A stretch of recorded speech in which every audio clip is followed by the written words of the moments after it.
from another crack mother. What's going on now? JB, niggas gone AWOL, baby. I don't know what to do. Is he ever not AWOL? He's bad, Franklin. Got his claws in deep this time. They're on to him, leaving messages, saying he gonna get cut. You ain't gonna let a sister starve. Look, man, I'm not gonna let that happen, all right? Now leave it with me. Hey, We have the best guides in Vinewood. Get the inside scoop on all the hot spots. yeah, what's cracking? Vinewood's oldest and least pleasurable tour company. Forget the rest. Go with the least. As I am contractually obliged to say, buckle up, everyone. It's showtime.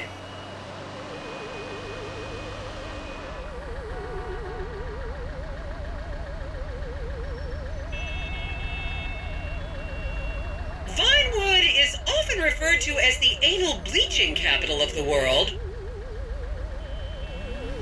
I've been meaning to do this since, like, forever. A little heartburn sometimes, but it's no big deal. On your right, you'll see the world-famous Gentry Manor Hotel, a legendary party hangout for actors and rock stars and people trying to have sex with actors and rock stars. Built in 1921, it's been the scene of some classic Vinewood scandals over the years. One of my personal favorites was Al DiNapoli's overdose in 2002 after a chimpanzee blasted an 8-ball up his rear door with a water pistol. Fantastic! They say that on any given day there are at least 2 dead party girls in the trash cans round back. Isn't that great? Okay, smartphones at the ready, celeb spotters. We are now approaching the legendary nightclub, the Dungeon Crawler. Opened in 1996, the club is famously owned by actor Bruce Spade, who has a custom-built elevated VIP table so that he looks the same height as everyone else. It remains one of Vinewood's hottest night spots for the rich and famous to do drugs and date rape impressionable fans. Play your cards right, and that could be you! The Dungeon Crawler was in the news again recently when comedian Morgan Chester allegedly ran over a doorman in his SUV for not laughing at one of his jokes. Yo, Oh, and now a treat for you cool. closet glam rockers on board. We're coming up to the infamous Tequila La Rock Bar. Back in the day, this was a restaurant run by the mob until it got shut down over the Adam's apple in the soup controversy of 1982. It reopened as the Tequila La Bar in 1983 and soon became a mecca for hair metal bands and fans from across the country. It's rumored that the Love Fist song Dangerous Bastards was written about a night they partied here on Mescaline with some transgender twins. Now, this house up ahead is one of the many private residence of action movie director Mark Fostenberg. Fostenberg still maintains he was out of town when a 15-year-old Mexican girl was found dead in his pizza oven in 2007. The case was settled out of court and all charges were dropped. The girl's family now live on the next street.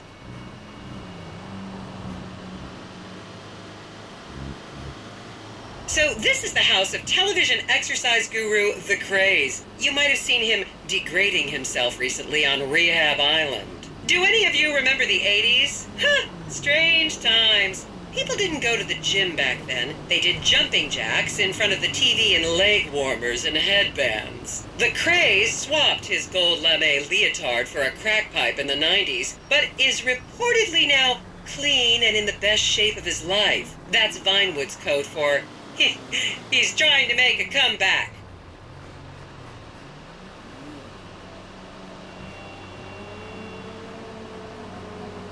I tried to get a job at Rockford Plaza. This is the home of celebrity wild child Martha Term. Daughter of 70s comedy star Joni Term, Martha spent her teens partying on booze, her early 20s partying on coke, and her mid-20s staring at her shoes on heroin. Her tell-all autobiography about the difficulties of growing up really rich in Vinewood only sold 30 copies last year.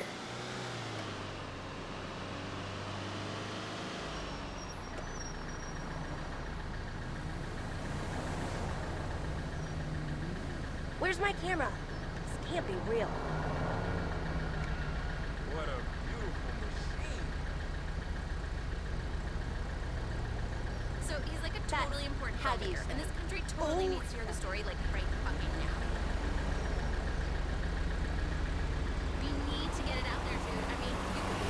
I should remind you this is a no-smoking bus. Unless, of course, it's medical marijuana. Then you're all right.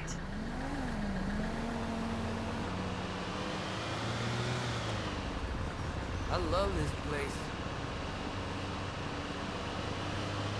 Just up ahead is another place to see and be seen in Rockford Hills, the Richmond Hotel.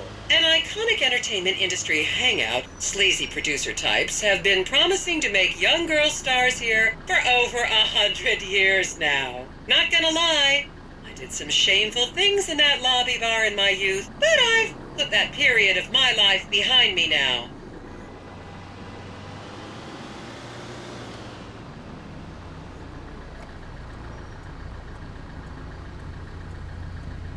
My son should have been an architect. His grades not good enough.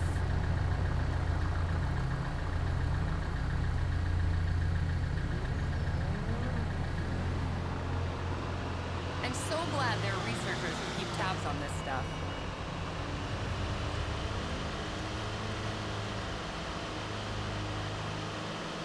I was a member of the jury in the 1991 movie Last Will and Testament. They cut my line. Only tourists ever see this stuff. Hey, buddy.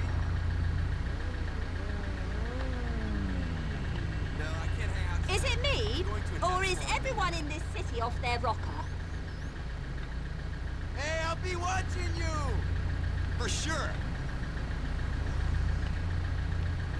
I wonder how many people live here.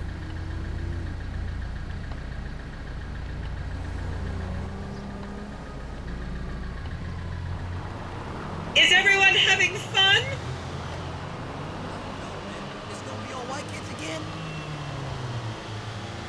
Here you can see the landmark Weasel Theater, which was opened here in Morningwood in 1930. Some of the biggest movies in history have premiered at this theater, including Blue Blood, Shoulder of Orion, and The Many Wives of Alfredo Smith. You might remember the controversial premiere of the gladiator comedy Lions and Donkeys in 1984, when star Chip Hampton walked up the red carpet with two slaves in chains.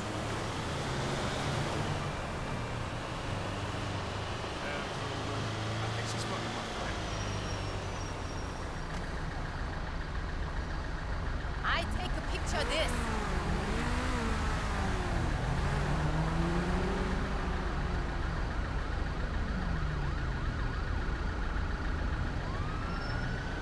How come that's not even more famous?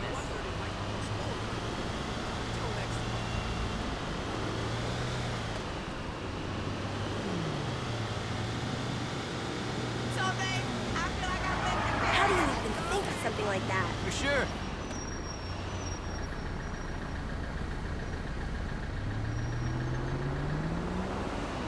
Count yourselves lucky, my prescription just got renewed this morning. Hey,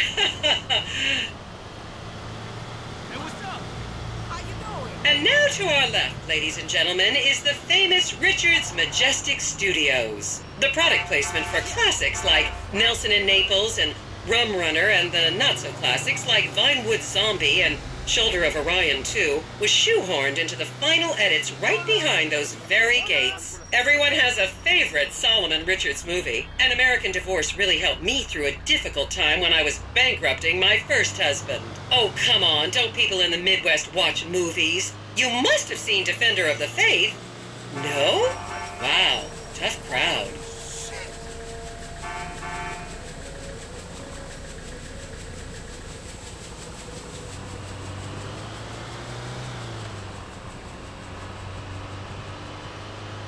And I thought the Australians were weird.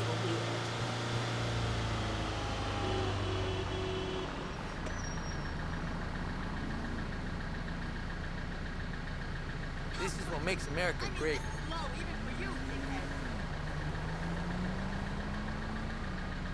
you know how embarrassing it was to wear one shoe to that party? All my clients were there. 미국 도시는 그게 그거 같아.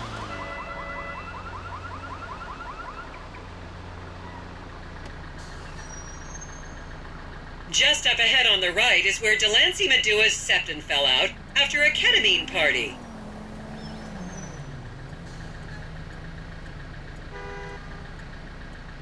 I didn't realize that so much has happened here.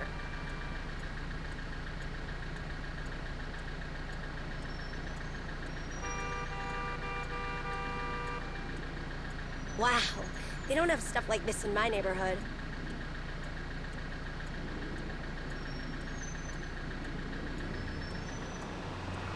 It's like one big amusement park.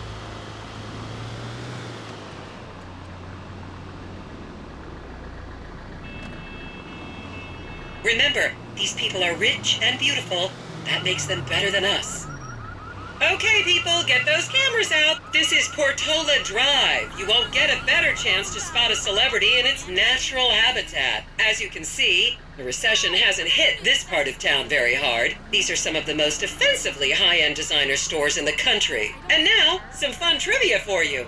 There have been a number of movies shot on Portola Drive, mostly awful ones about rich idiots, including the blockbuster 2005 romantic comedy, Shoe Whore, that's credited with sending women's rights back 50 years. The store we're passing now is where British star Charlotte Crown was caught on film in the changing room, eating and purging the same burrito over and over again, just like a dog.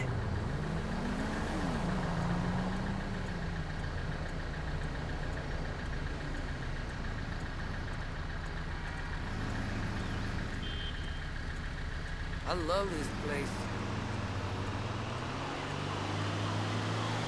This is the Epsilon Center. Anyone with red hair, please cover it for your own safety. If you really want to meet a famous celebrity, this place is packed full of them. Take an introductory course. It changed my life. Kiflam!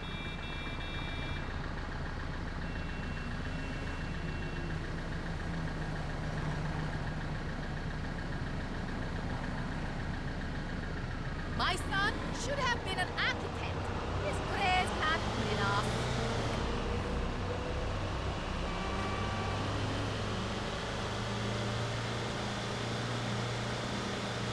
I'm so glad there are researchers who keep tabs on this stuff.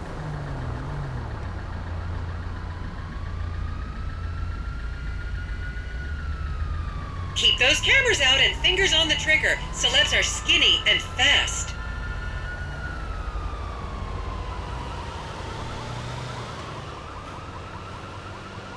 You never do stuff like this if you live here.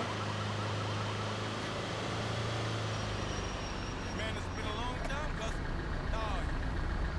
Hi, Jackie. Did you call my company? I hope we see Scott Stevens. Transfer 100,000 to my other account. I love seeing more of the city. Hey, man. That's good.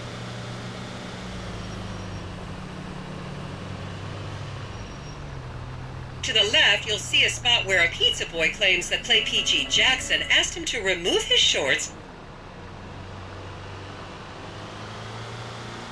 The city's okay. I think better. That exhibit was amazing. Right on. This city's had quite a history.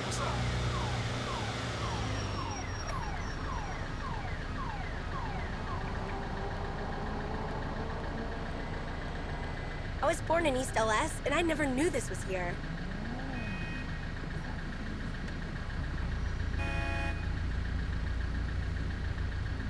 You'll recognize this stretch of road from those videos of Jill von Krastenberg with the Romanian shot put team. Hey, dude, what's going down? Is it me? Or is everyone in this city off their rocker? And here is City Hall. This is where the mayor's office is, if any of you care. You might recognize this building from the 20-minute final dogfight to save Earth in the movie Invasion Los Santos.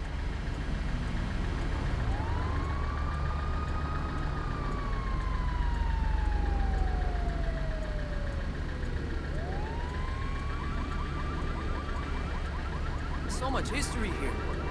Can you believe it?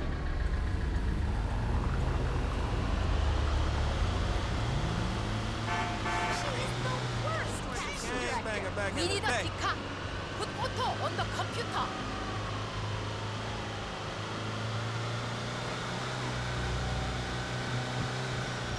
Don't you just love people you've never met and would have you arrested if you came within 10 feet of them?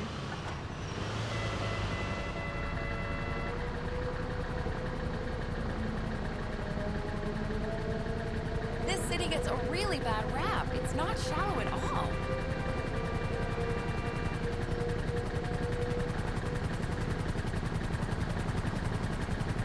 Someone spent money on that?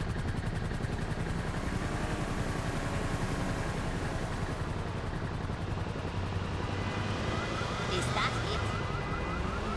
I was saying, how are you? Whatever, don't worry about it. Please, refrain from taking photos of ethnic minorities. They could be gang members. What do you think? The diet sucks. Let me get a pic of them. What's the salad without cheese and the Caesar dressing?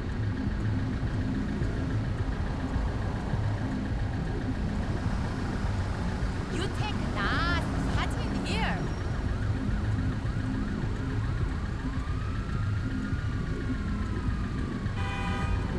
I need to use that in my next story somehow.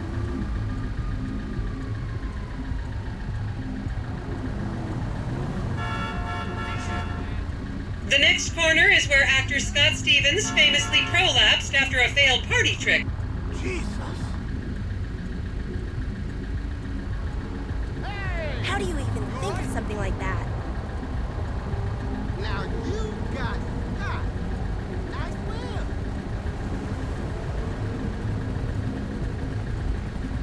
Why didn't I bring my camera?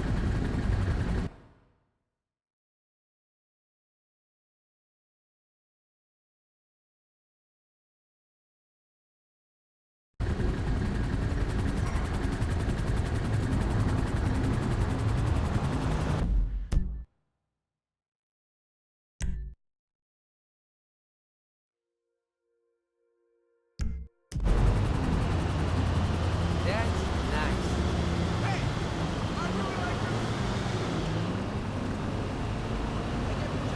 And here we have the beautiful Oriental Theater. Riots broke out on the theater's opening night in 1928 as desperate fans tried to get upskirt shots of the legendary silent movie star Miriam Turner, much like you're doing today, except with really heavy cameras. My daughter tells me it isn't politically correct to say Oriental anymore, but considering some of the other common terms for Asians in the 1920s, the name could have been a lot worse. There's a saying that to go to Los Santos and not see the Oriental Theater is like going to China and not visiting a burger shop. You know, I've never really understood what that means, but...